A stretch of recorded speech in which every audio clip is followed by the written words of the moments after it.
I mean, just do it legally. Legally, and we'll have no problems.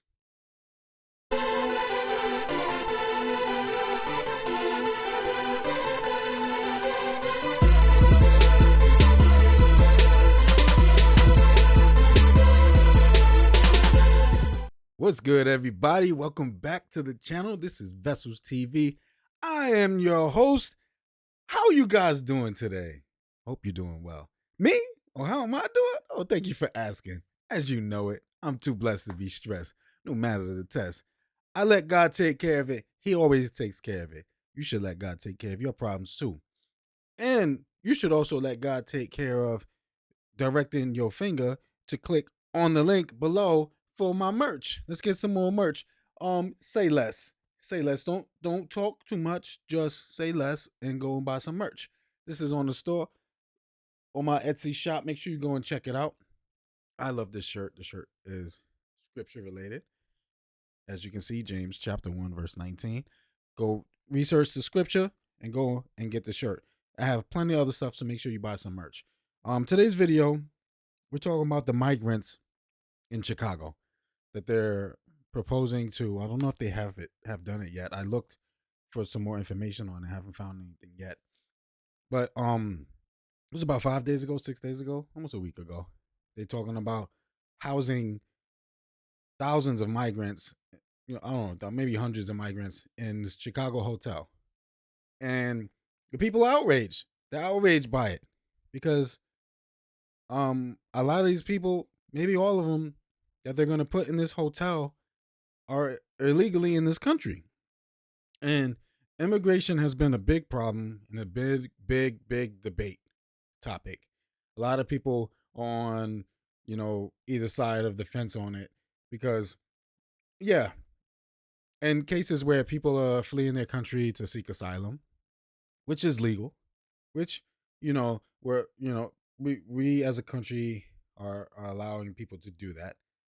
But people are coming here illegally. They're sneaking into the country, or they're coming here with like a visa that's for a certain amount of time, and they're overstaying without going through the proper channels to try to get citizenship or anything like that. And that has caused a big problem because a lot of these people who come in to the country illegally are coming in and they're violent. They're doing violent crimes and they're causing they're a menace. They're causing big problems, and there's something that has to be done about that. I'm fine.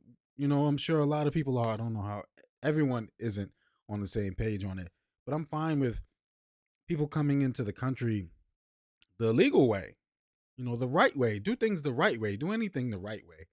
And who's going to have a problem with you doing it the right way? You know what I'm saying? But there are people who are not doing it the right way. We'll talk more about it. Let's get to the video. People's belongings piled up, kids' toys on the sidewalk, a wall of suitcases. This is a look tonight at the overcrowded conditions outside some Chicago police districts. While some in the community are sharing their concerns, others are unhappy with the proposed solutions. CBS 2's Suzanne Le Mignot is live in Hyde Park, where a community meeting is underway to talk about moving migrants into a hotel there. Suzanne. Hold up, before she starts.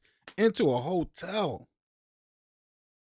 They're going to take people who came in the country illegally, and they're making plans to move them into a hotel.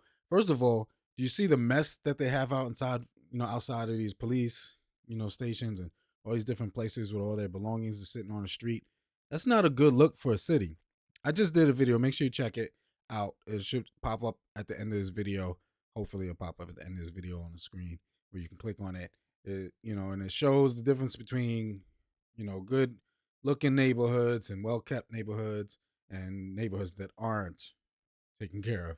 And it will destroy the look of a neighborhood having all this junk all over the floor. You know what I'm saying? Like, share, and subscribe to this video. Let's keep watching. Let's hear what she got to say. Joe, Erica, standing room only is expected here. Take a look behind me here. I'm at the promontory. There are expected to be more than 200 people here. Major concerns of those we spoke to on camera and off today, neighborhood safety and finding a permanent solution for housing migrants. It is a safety issue. The first district near 17th and State. 2 mattresses along the sidewalk in Look at front of that. the police station. Migrants' personal belongings inside tote bags, suitcases, Look what they're and doing to duffel the wall bags over there. stacked high. Outside the 3rd district near 70th and Cottage, several tents are set up, providing shelter for migrants The during the tents day. aren't as bad, but still. Police sources say the most up-to-date numbers show there are 2,038 migrants living at police districts and Chicago airports. In Hyde Park, a more comfortable solution awaits migrants here at Chicago Lakeshore Hotel. Yeah, hold on. That hotel, the Chicago Lakeshore Hotel, I Google searched it. Because I wanted to know like what kind of a hotel it is, like how good is it? It's got like 3 point something stars. A lot of bad reviews about it's not clean, it's not kept up. So it's got some bad reviews. So it's not like they're putting them in a 5-star hotel or anything, but still. The city is considering turning the hotel into a shelter early next week to house as many as 300 people. 300 So it's people. kind of like Now listen to what 50, she I'm says. gonna say 60-40. Hyde Park resident This Cherie is Collier. the I'm sentiment all that a lot with of people share. helping people in general, cause I'm a loving person and I don't want to see nobody homeless or struggling, Mm-hmm. you know. But we do have a lot of homelessness already in our community and in our city. So it's like, what are you guys gonna do for the people in our community, in our city that's already here? Collier That's exactly what I was thinking. Like when I first heard about this, that's exactly what I was thinking. There's so many people who already live in this country, live in these cities that, you know, are homeless. They're already struggling. They need this help. They need this kind of help. They need, you know, the city government, the state government, the federal government, whoever it is, to step in and give them assistance. Now, mind you, there's a lot of them who are content living on the street. We're not talking about them. There's a lot of them out there who are, you know, doing the wrong things, doing drugs and getting into things like that. They're not trying to get help. But there are a lot of people out there who are looking for help, real help, and need it, and aren't being provided the help. And then, hold on. Oh, I'm empty. And then you got migrants coming illegally into the country, and they're immediately, you know, stretching out their hand to give these people help. And that's not fair. Not fair at all. says she's also concerned about tensions rising among young migrants and young Another big Chicagoans. problem. Something she says she witnessed firsthand when some migrants were in an alley looking for items they could sell for money, and they were confronted by other teens. Okay, you coming in our community trying to take our stuff, like, no. Yep. So I feel like they felt like they was protecting their community, and I can definitely see the crime rate going up. Look, this dude is on a cell phone.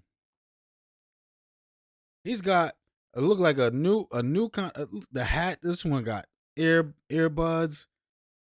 Like they don't need as much help as they probably put on. They just, and like she said, they're going in there and they're looking for stuff to take to sell for money and stuff, and it's causing a problem. And it's in Chicago. You're here in Chicago. Now, this community meeting, again, expected to start in just a few minutes, a way to address the concerns of residents like Cherie. In Hyde Park, Yeah, so the crime rate in Chicago is already high, and I think the girl said, you know, this is definitely gonna raise the crime rate in Chicago. It's already bad in Chicago, as we know. I have a video that I talked about, you know, when I did the Black Lives Matter video. Make sure you check it out. It's already high in Chicago.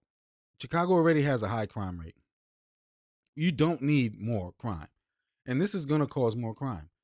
The migrants, some of the migrants, like I said, they come in and they're like from gangs or whatever, from whatever country they from, like, you know, Mexico. You know, I'm part Mexican, so pardon me. And they come in here and they're causing trouble, and then they're in Chicago, and there's people who already are causing trouble, and trouble is just gonna lead to more trouble. We need to get it under control. Like, come in legally. If you do the legal route, if you take the legal route, there's nothing, you know, we can say. Like I got up here. Let me see if I can pull this up for you right now. Let's see. I don't know if I'm gonna be able to pull this up. I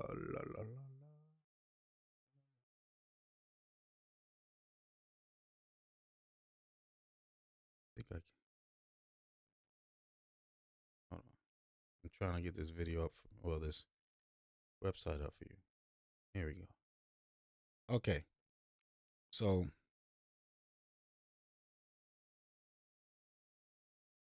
we're gonna do this for you. Let's look at this.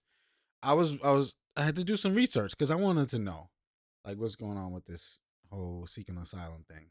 Is it legal to cross the US border to seek asylum?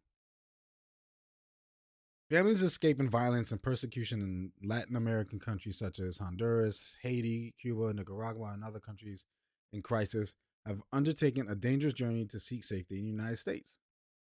People arriving at the U.S. border have the right to request asylum without being criminalized, turned back, used for political stunts, or separated from their children.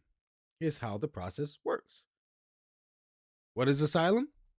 It's a form of protection granted to individuals who can demonstrate that they are unable or unwilling to return to their country because of persecution or a well-founded fear of persecution on account of race, religion, nationality, membership in a particular social group, or political opinion. All right? After the World War II, we incorporated international law for asylum. Congress adopted key provisions of the Geneva Refugee Convention, which including the international definition of a refugee, into U.S. immigration law when it passed the Refugee Act of 1980. All right? Who is an asylum seeker? One who's fled their home in search of safety and protection in another country because they can't obtain protection in their home country, so they have to go somewhere else. There's a lot. They're coming from people from places where there's conflict, disaster, and weak rule of law. An asylee is the term used in the U.S. for people who have been granted asylum. Right? A person granted asylum is legally allowed to remain in the country without fear of deportation. They qualify to work, travel abroad, and apply for their spouse or children under the age of 21 to join them. Asylees have the opportunity to become permanent residents and eventually citizens, provided they meet all the requirements. You have to meet the definition. You have to meet the definition of a refugee. And it takes time to become a refugee, so they still, they give them some kind of a protection here.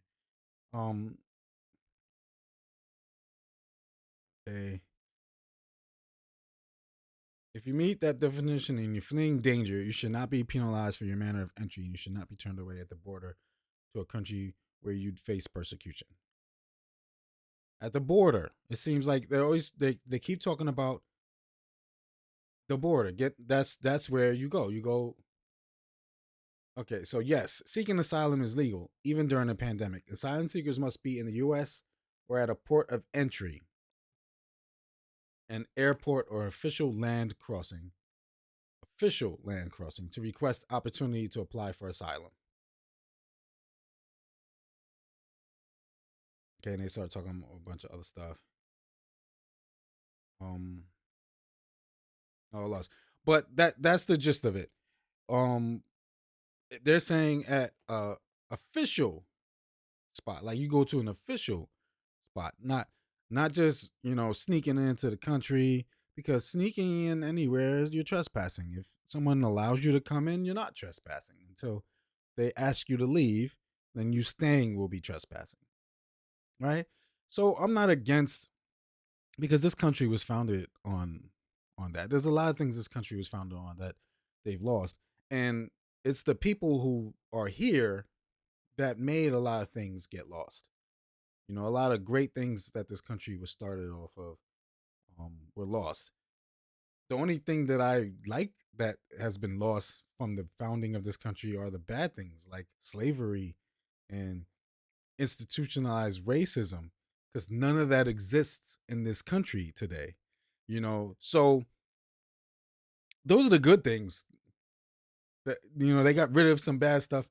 That's good, but then they got good stuff like the foundation of God being thrown to the side, and people going on however they feel and whatever they think, and coming up with these beliefs that they want to come up with. That has overtaken this country. That is bringing us down. And this country started off, as a country, where immigrants, people came from all over, and there were no laws there. But then people started doing bad stuff, so there had to be laws and restrictions. You see, some people will mess it up for everybody else, and that's a fact of life. That happens everywhere and anywhere.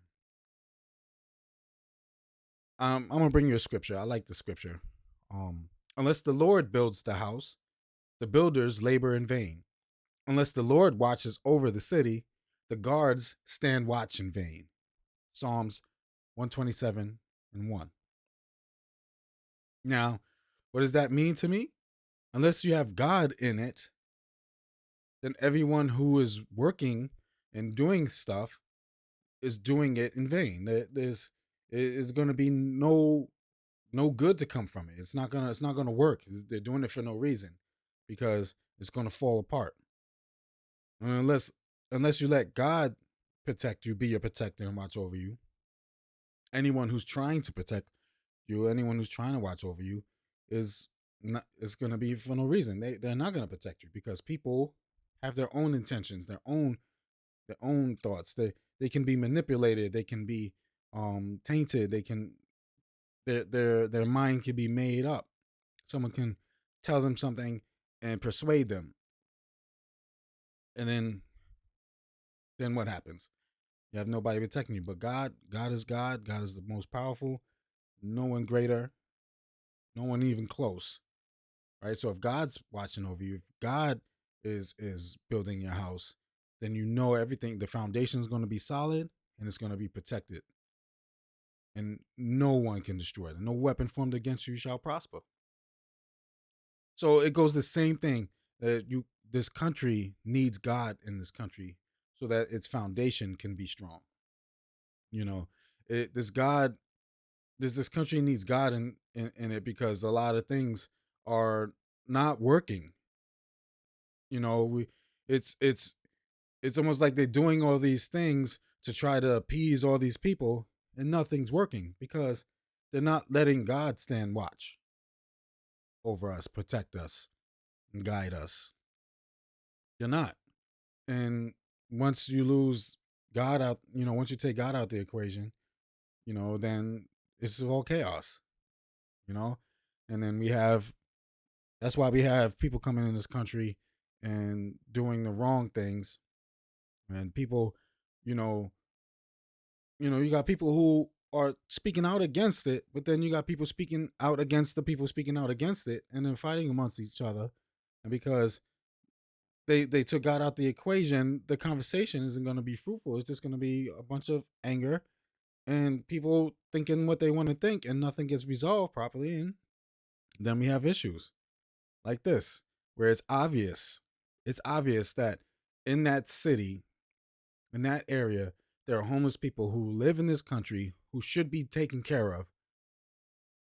If you're going to take care of people who are illegally in this country, who aren't citizens of the United States, who don't live in that city or state, they're there, seeking asylum, and you're going to put them in a hotel, but you didn't put the homeless in a hotel.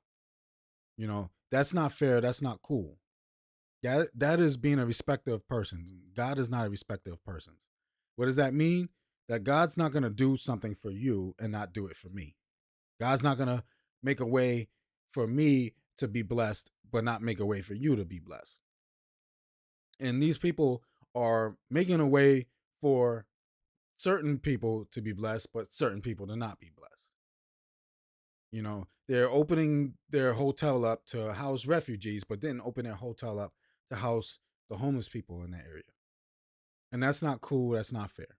And it's not being reported that they did, but it's obvious that they didn't, because all those homeless people sitting outside.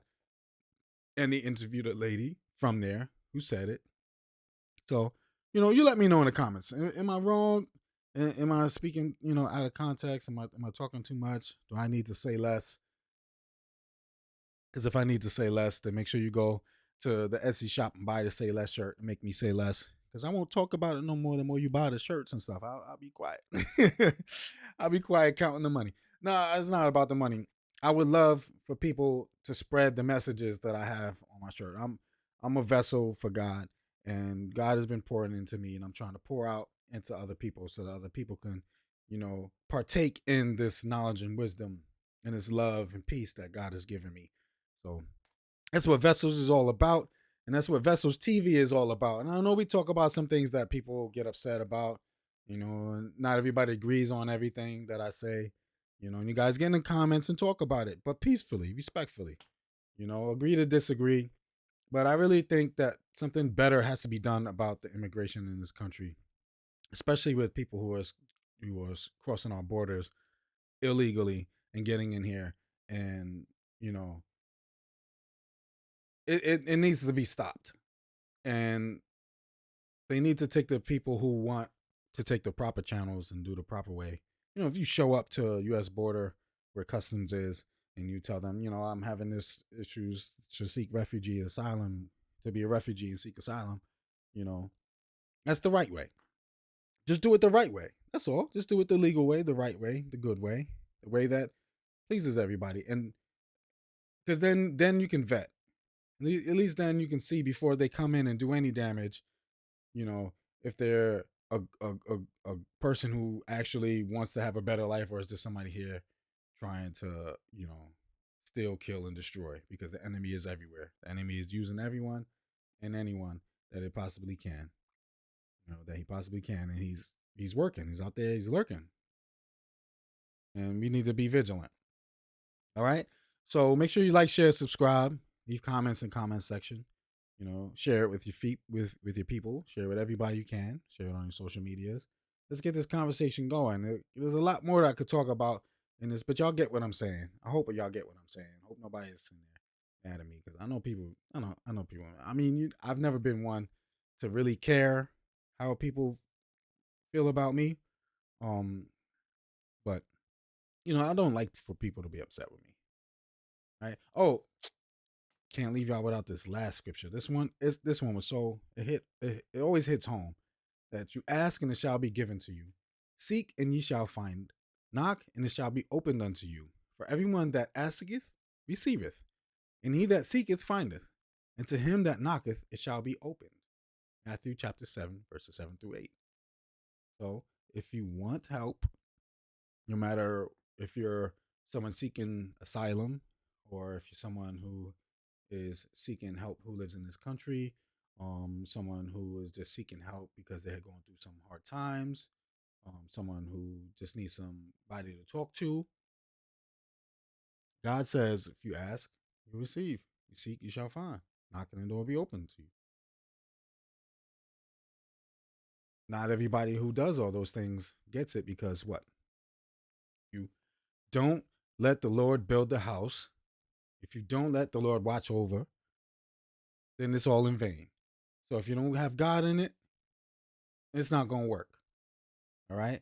And if your intentions aren't godly, if it's not aligning with God's will, it's not going to work. It's going to fall apart.